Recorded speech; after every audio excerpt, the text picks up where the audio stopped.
Welcome back to Critical Corner, unfiltered commentary, not your truth, the real truth. And as always, thank you for your support.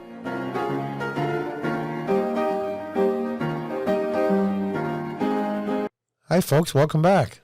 From Fox News, Russia rejects Ukraine neutrality proposal. High-level talks see no progress after Ukraine hospital attack. You know, they're swearing up and down Russia that it was controlled by neo-Nazis, the hospital, and it wasn't a human rights violation with the targeting and Ukraine. You know, I don't know who the hell to believe anymore. Because I don't even believe 90, well, maybe not 90, 80% of the mainstream media in the U.S., let alone in Ukraine or Russia. Anyway, Ukraine foreign minister said Russian officials live in their own reality after no agreement reached for humanitarian corridor. I skipped some of the last names because I have zero chance of pronouncing them. Thursday's high-level talks in Turkey between the Ukrainian and Russian foreign affairs counterparts ended in no progress for a potential ceasefire or for protecting civilians in the heavily bombarded Mariupol, even after Ukraine suggested a neutrality proposal with security guarantees from world powers. I don't know if I'd believe that either, but you know, I think Russia completely effed up, if you want to know the truth of it.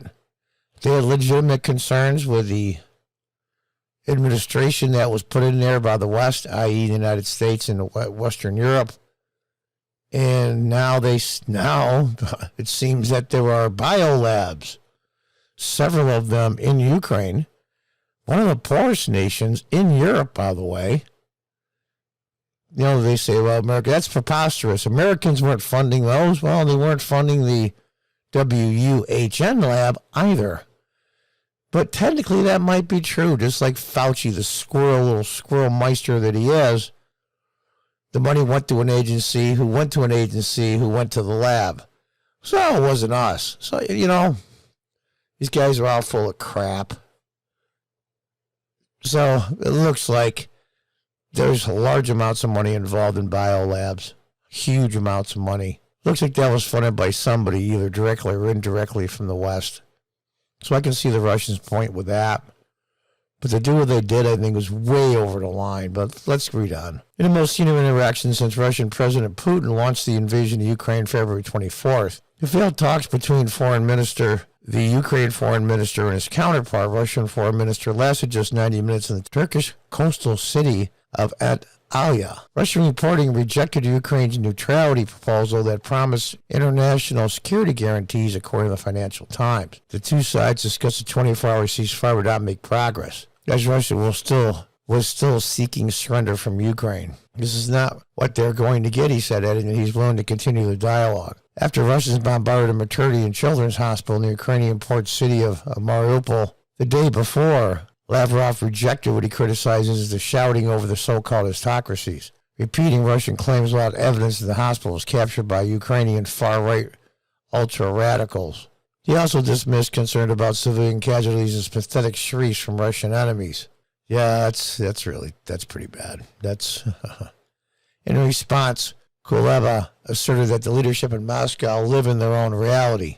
Unfortunately, I can confirm that Russian leadership, including the minister, live in their own reality, he told CNBC. In our talks behind closed doors in the absence of the media, told me looking in my eyes at the pictures of the pregnant women being taken from under the rubble of the maternity house are fake, and they hit the maternity house as a military target. Oh, gosh. You know, it's the casualties of war. We can go on and on about how the war is immoral or righteous or not righteous or crimes against humanity or anything you want to call it. But when you're dealing in a war like this, there are casualties that aren't meant to be casualties. I mean, look, anybody that's even got a fundamental history of any world wars or major conflicts knows that. But I'm not saying it's okay because it's war. It's just heartbreaking. I think there's an old Robert E. Lee quote. As you look down the Maritz Heights, when the Union soldiers are coming up the hill into their entrenched position with their artillery in Fredericksburg, and later that day, as far as the eye could see in the entire open field, there were dead bodies of Union soldiers everywhere. They said you could walk hundreds of yards without touching the ground, walking on bodies. And supposedly Lee said, Because war is so terrible, as maybe we grow too fond of it. It's horrible stuff. Unfortunately, the minister was not in a position to commit himself, but he will correspond with respective authorities.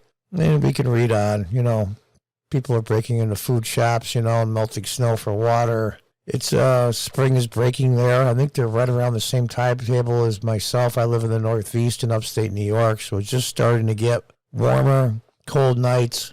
You're getting a mixture of cold and warm days, melting snow. So we'll see in the next couple of weeks. I'm sure the weather's going to break as far as temperature goes for them. We just explained to Ukraine many times that the situation has arisen which posed a direct threat to Russia. And he was claiming, well, we'll go back and we'll read this part, claimed that Russia did not attack Ukraine, which is, of course, ridiculous. He also repeated unsubstantiated allegations that Ukraine was creating bioweapons at its border with help from the U.S.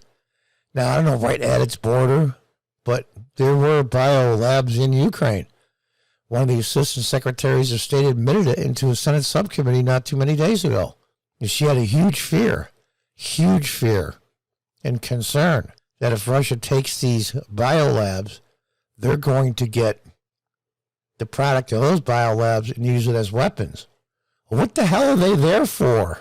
My God. So there you are. I mean, they gave him an excuse, especially after the COVID pandemic that went around the world, killed millions of people and ruined billions of lives.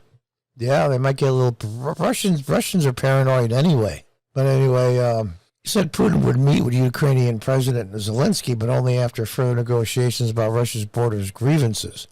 Zelensky has said Russia attacked on Mariupol's hospital equated to a war crime. You can go on, people waiting to give birth and pregnant women, and millions have been displaced. As a U.S. citizen, of course, they have to be vetted.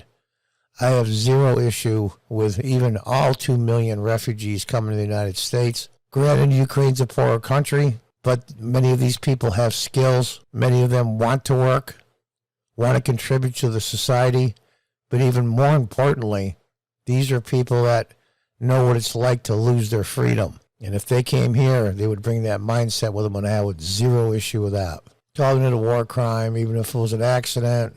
The German chancellor called for a immediate ceasefire, blah, blah, blah, blah, blah. But here's the part that I'm really surprised at. Russian military is currently struggling, facing stronger than expected Ukrainian resistance and heavy loss of its own troops.